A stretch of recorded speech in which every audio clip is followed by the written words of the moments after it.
Melihat struktur bangunan keuangan APBN kemarin ketika diumumkan, maka sekali lagi kita dipertontonkan sepertinya Indonesia belum revolusioner langkah pembiayaannya. Berikutnya, ketika mau memindahkan ibu kota, kita juga melihat pilihan cara pembiayaannya juga masih belum revolusioner, yaitu pihak kedua atau swasta yang kemungkinan akan pakai dana asing, teknologi asing, dan sumber daya asing akan membangun dengan sistem BOT. Lalu pemerintah menyewa sampai beberapa tahun ke depan, baru nanti diambil haknya oleh negara. Negara kira-kira mungkin akan menyewa dengan angka 50-100 triliun setahunnya, atau selama 20 tahun ke depan bisa-bisa hampir 2000 triliun. Anggaran itu akan dicicil melalui APBN. Banyak yang geleng-geleng karena ngeri ngeliat angka yang besar yang menjadi beban APBN tahun-tahun berikutnya.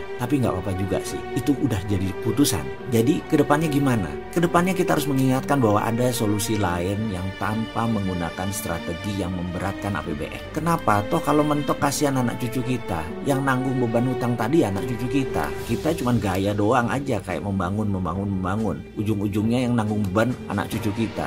Tapi tenang, kita tetap bantu. Kita bantunya bagaimana? Walaupun sudah berkali-kali diungkapkan dengan berbagai cara, tetap aja solusi kita bukan menjadi solusi pilihan. Tapi nggak apa, namanya juga cinta tanah air. Tetap kita memberikan solusi. Kita lihat sejarah sebentar. Di tahun 1964, mata dunia terbelalak sewaktu Tokyo menyelenggarakan Olimpiade. Bisa dikatakan semua sarana modern terbaik di zaman yang ada di Tokyo, ada di Jepang untuk Olimpiade tersebut. Apa yang membuat banyak negara dan banyak orang terkejut? Karena Jepang itu rata tanah, kalah Perang Dunia Kedua. Tapi kurang dari 20 tahun mendadak menjadi kekuatan terbesar Asia. Sekali lagi, apa yang Jepang lakukan? Mengapa kurang dari 20 tahun Jepang bisa menjadi negara nomor 1 lagi di Asia? Padahal rata tanah tahun 45. Kita intermezzo sebentar. Di video sebelum ini kita menceritakan bahwa di tahun 1918, Jerman juga rata tanah. Kalah Perang Dunia Pertama. Tapi tahun 1936, Jerman menjadi negara superpower. Kita sudah tahu informasi tersebut. Tapi tetap kan nggak berani menjalankan pakai cara Jerman. Bener kan? Wahai para pejabat negara, sekarang kita tiru cara Cina.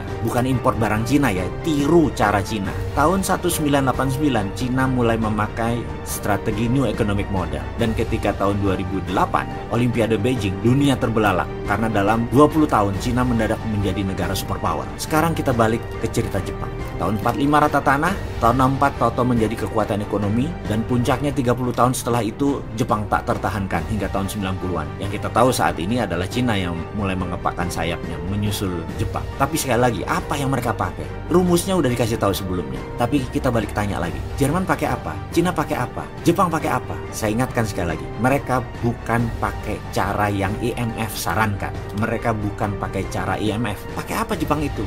Mereka pakai infrastruktur dinamis yang namanya Shinkansen. Seperti halnya Amerika membangun industri infrastruktur dinamis yang namanya mobil.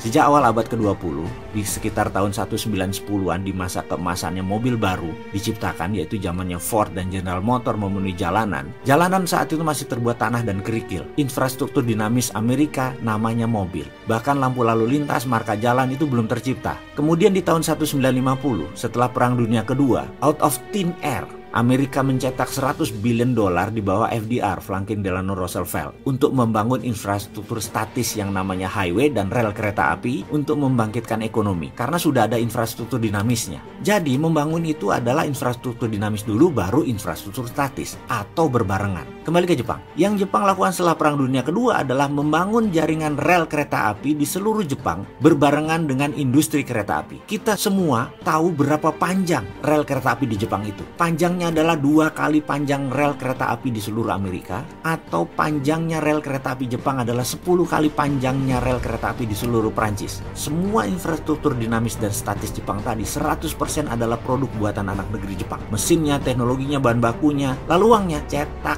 dari thin air. Jepang bukan bangun rel kereta api yang isinya barang impor, bukan membangun jalan tol yang mobilnya impor. Demikian juga Amerika, demikian juga Cina. Mereka membangun infrastruktur tersebut, isinya adalah barang lokal mereka, create produk lokal mereka. Kalau kita membangun infrastruktur statis tapi isinya barang impor, artinya kita membangun infrastruktur negara orang. Jangan gitulah ya. Jadi Indonesia tuh niru yang mana? Fisiknya benar membangun, tetapi social cost accountingnya nggak dihitung. Jadi isinya infrastruktur statisnya ya infrastruktur dinamis milik negara orang lain. Bensinnya impor, mobilnya impor, ngangkuti barang impor. Lah ini namanya membangun infrastruktur GBHN negara lain. Ya nggak gitulah. Kita kembali ke laptop. Ke depan, untuk Indonesia, ada baiknya gunakan apa yang Jepang pakai, Cina pakai, Jerman pakai, Amerika pakai. Print money based on infrastruktur dinamis, dan proyek tersebut harus 12 lapis. Hurrah!